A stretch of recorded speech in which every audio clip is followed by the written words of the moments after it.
times now, and we have freedom of speech, freedom of writing. But that's besides the point. If Allah is merciful, who are we as people to impose judgment on Rushdie? Because, you see, we didn't create Rushdie. He was created by God himself. Right?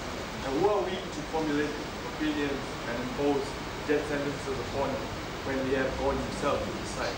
Now, if Allah is merciful, why can't we be merciful? Beautiful. Beautiful. I'm a Hindu student, right? And my scriptures teach me to be obedient, merciful, and sympathetic to fellow human beings. Now, we must sympathize with Rushdie. We understand he has a problem, but we're not in a position to impose death sentences upon him as the late Ayatollah Khomeini did.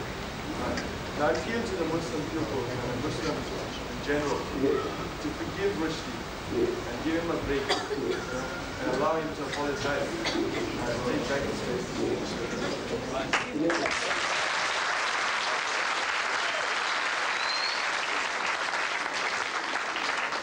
My son, very beautiful thoughts. God is merciful and we are expected to be merciful. He is just and we are expected to be just. He is beneficent, we must be beneficent. Charitable. He is holy, we must be holy. That is the teaching of Islam. That is the teaching of Hinduism. It's a beautiful teaching. But now, we are also told to respect one another. Now, I ask you, what is your name? So you tell me, I'm Mr. So-and-so, Naidu, Padiachi, or Mudli, or Govanda, whatever. They say, ah, yes. I knew your great-grandmother. You know? Because a lot of people, I know their grandfathers and grandmothers.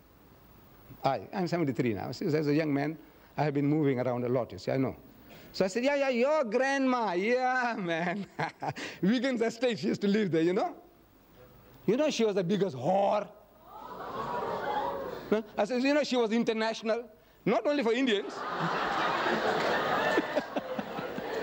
Now, if you punch me on the jaw, have I a right to blame you? So what am I doing? I'm asking for it. Am I not? I said, what am I doing? Talk, man, talk. Talk nicely about everybody. You swear my mother, look, you can call me anything. I'm big enough. I told you. I said, this old man can take it, if you remember. You know, I said, ask any questions, even criticism will be welcome. I said, this old man can take it. I stand by that. But now you come along there while you're asking me questions and you swear my mother, you know, at this some age, I'll punch you on the jaw. By God. No, I'm not. This I'm talking frankly. My mind is still 16. In my mind, I'm still 16-year-old. I know my body belies that. You see? But my mind tells me I can give it to you. And I will punch you on the jaw. Maybe I'll break your jaw and also break my hand. Because it's gone too soft now. It's not what it was before. You see? But now, this is the natural reaction of anybody. You swear my mother? Look, call me anything, man. Call me an ox, call me a donkey, call me a fool. I can tolerate you. But leave my mother out of the picture. You understand? Don't talk about my mother. Don't talk about my wife. Don't talk about my daughter. Now there, I'm going to go berserk. You blame me for that? You see, the Western law, beautiful. It protects the living. If I call your mother a whore, your mother has a right to take me to court. Did you know that? She has a right to take me to court for besmirching her fair name. I call her a whore. I must go and prove it. In the house of Islam, as a Muslim, in a Muslim country, if I call your mother a whore, I must produce 4 witnesses to prove it. That I saw her actually committing adultery. Not one, no, I saw another 3 witnesses. We all are eyewitnesses. And all the witnesses, you know, if they have to come to testify against your mom, they'll have to be consistent in their evidence and the cross-examination. If one of them fails, all the 4 will get 80 lashes each. You besmirch the fair name of a lady? Now, that is Islamic law, Western law, law of defamation. You say something about a living person, that person has a right to take you to court. That you know. But you see, Western law doesn't protect the dead. Your mother is dead, and I call her a whore. And I'm a big bully. I have a big gang behind me. I say, go on, do what you like. What can you do? What can you do? Nothing. you're helpless. Because the law doesn't protect. They say, look, then now we must bring your mother out of the grave to come and say, look, I was not a whore, which we can't do. So the stigma sticks. So that guy, I have no right to forgive. If somebody saw your mother, or I saw your mother, these people have no right to forgive me. Your mother has a right. If she's living, she has a right to forgive me. You forgive me, your brothers and sisters forgive me, your father forgives me, your mother but if your mother is dead, if she's dead, I get away with it. So this is the law, why the man says, now you say something about my mother which is blasphemous, and the law of blasphemy in the house of Islam is death. Yes, anybody else? Yes, my son. Just one second. Let's give that young man a chance first. We'll come back to you. Yes, my son. What, do you believe in Satan? Yes, that there is a power, satanic powers. I do believe. Yeah. How come with these Satanists, how come they only oppose the Christian religion and not the Islamic beliefs? Maybe they have nothing to chew on. You see, the satanic people, what do you say? There's a cult. Is that what they're attacking the Christians, you say? Right. Because they come from Christian background.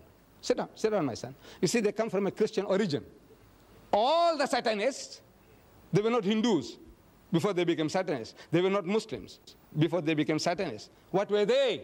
The background, Christianity. So in other words, they come from that background. They know more about their background, so they attack that background. I think that is the answer. Why would they want to attack the Christians and not the Hindus, not the Buddhists, not the Muslims? Why?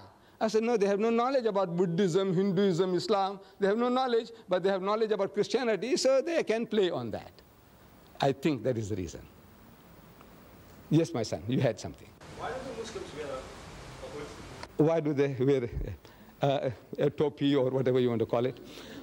This is, from the religious point of view, in our relationships with God, it's not a necessity. This is not a necessity. But in society, we need an identity.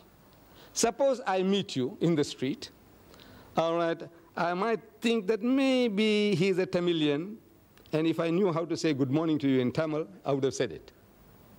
Otherwise, now I'm at a loss. That the other guy, like me, who looks like me, the Banya, they are my cousins.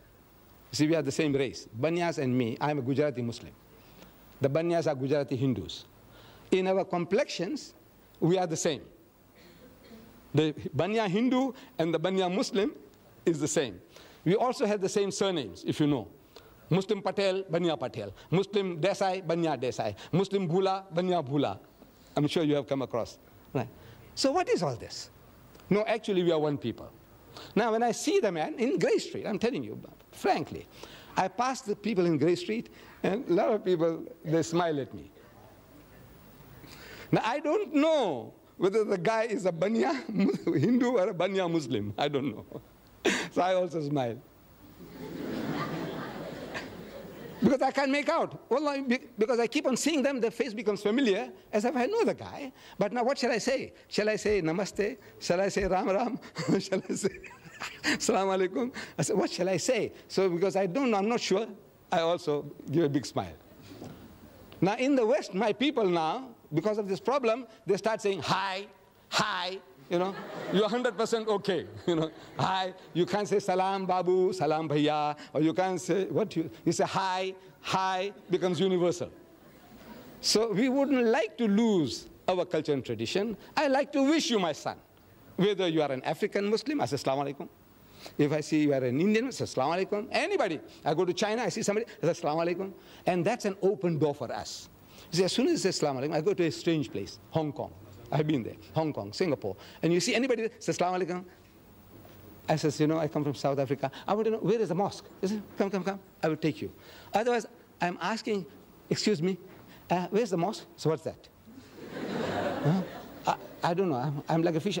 If I recognize somebody, immediately say assalamu alaikum, and his heart and home are open for me.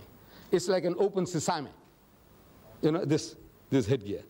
So I said, now, for the purpose of recognition that I may wish people, I want my children and my people to have an identity. that, you know, we can wish you Assalamu alaikum, you say wa alaikum salam, and immediately it's a bond is created, immediately. I give you an example in the tubes in London. I've been sitting so many times, a man across from me, you know, sitting face to face in the train, in the tubes. And you dare not open your mouth. You don't know how to start. Because it's, excuse me, where you come, look, among us, it's so easy. By God, it's so easy. If I say, Assalamu alaikum, wa alaikum salam, say, where you come from? So he tells me, oh, I come from certain state. He says, oh, I come from South Africa. So where? You're from South Africa. He says, Durban. I said, what do you mean Durban? I come from Durban and I haven't seen you. He said, no, no, no. I live here in Springfield like this, like that. Immediate bond. Where you come from? I said, Pakistan. I said, you know, I was also in Pakistan for 3 years. You know, I was in, bond, immediate bond. But now, the other guy, because they're not used to that, as soon as I ask, he say, where you come from? He said, why, that's your business. Is that your business? The other guy, I can ask him immediately our culture. He said, are you married? This young fellow here. He says, no. I said, why, what's wrong with you? Huh? Come on, I'll show you, you know. There's Mr. Deedat's daughter. Comes here. No, no, this is our culture. Are you married? Yes. And the children? Look, this is to us like we are all open book to everybody. We want to know, we want you to know everything about me, and I want to know everything about you. And this does it when I know that this is our cultural background. I can